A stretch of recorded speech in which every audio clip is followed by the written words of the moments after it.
anak ini bisa sampai selamat dan sehat itu adalah di bawah 1%.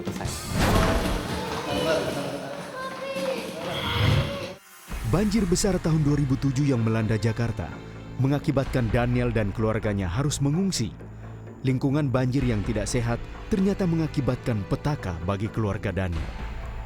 Hampir 1 bulan kemudian, setelah banjir reda dan kemudian kami mulai tata ulang kehidupan kami, Angelin kemudian jatuh sakit.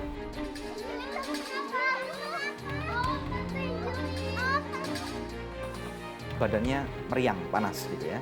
Dan kemudian kami coba untuk bawa ke seorang dokter. Dari hasilnya itu diketahui bahwa dia mengidap paratipes atau gejala tipes.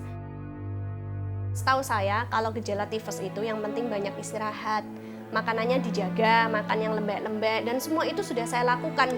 Semua usaha telah diupayakan Daniel dan istrinya untuk kesembuhan Angelin. Namun kondisi Angelin justru semakin memburuk. Dan itu membuat saya sedikit was-was pada saat dia mulai tidak bisa bernafas. Dia mengeluh kepada saya, nafasnya tersengal-sengal. Ayo Pak, bawa ke rumah sakit Pak. Pak. Dengan tubuh yang terkulai lemah dan tidak bisa bernafas, Daniel dan istrinya bergegas membawa Angelin ke rumah sakit tanpa mengetahui apa yang sebenarnya terjadi pada Angelin. Saya mendiagnosis dia dengan kelainan jantung, adanya cairan yang terbentuk di selaput yang mengelilingi jantung. Sebetulnya penyakit ini jarang sekali. Mungkin 1 di antara 1.000 atau 5.000 dari pasien anak-anak. Jadi kalau berdasarkan kemungkinan kedokteran, anak ini bisa sampai selamat dan sehat, itu adalah di bawah 1%. Secara umum, dia akan salah didiagnosis, dia akan meninggal. Waktu kami sudah pergi konsul ke dokter jantung, kemudian diketemukan bahwa Angelin mengidap infeksi selaput jantung. Seakan-akan dunia saya runtuh. Sepertinya saya itu berada di satu lorong yang panjang, namun gelap. Saya tidak tahu apa yang akan terjadi esok, apakah Angelin masih bisa hidup atau tidak.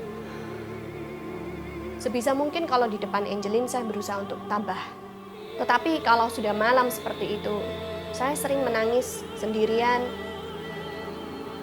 Dan saya berdiri di samping ranjang dia, hanya untuk memastikan bahwa Angelin itu masih bernafas.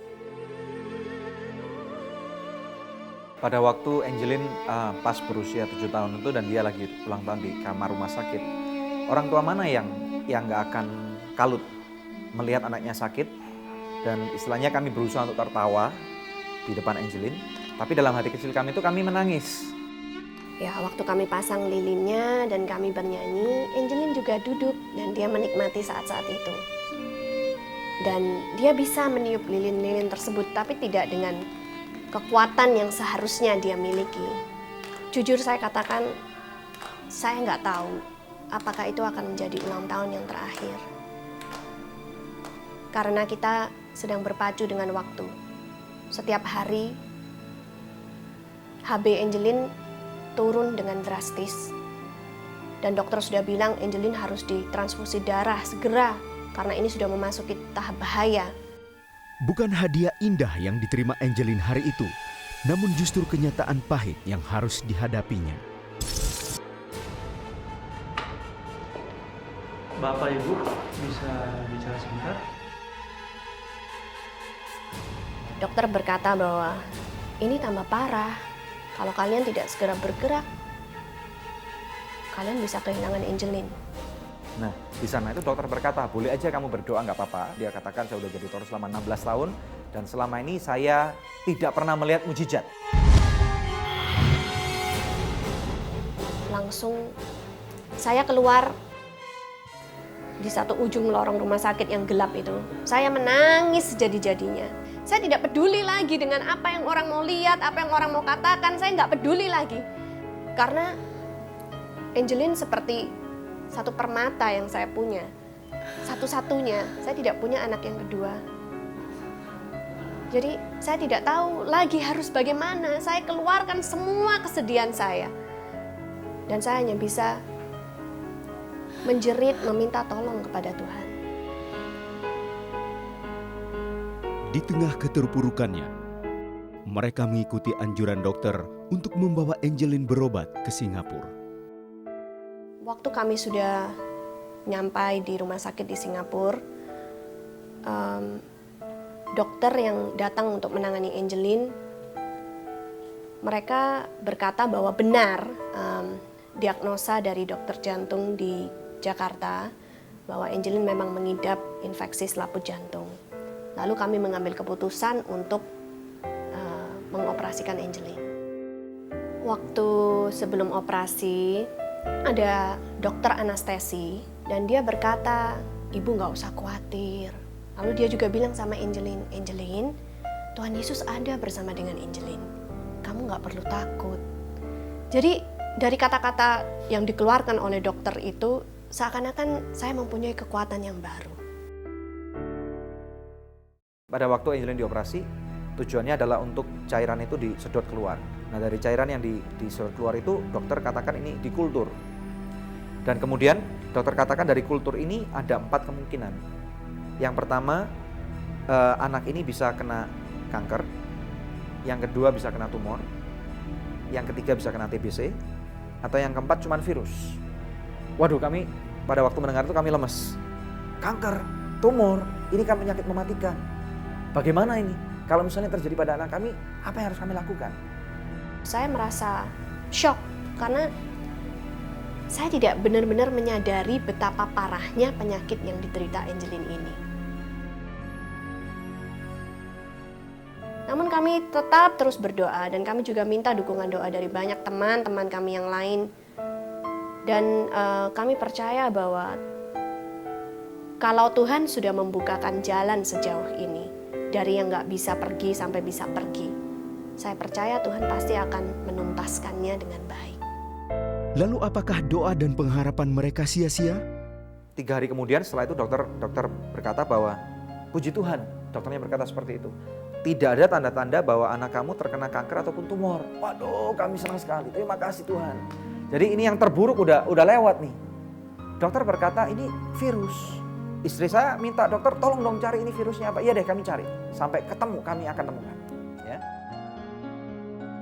Dan kemudian tahu nggak, sampai dengan kami mau pulang dari Singapura, dokter berkata virusnya nggak ketemu.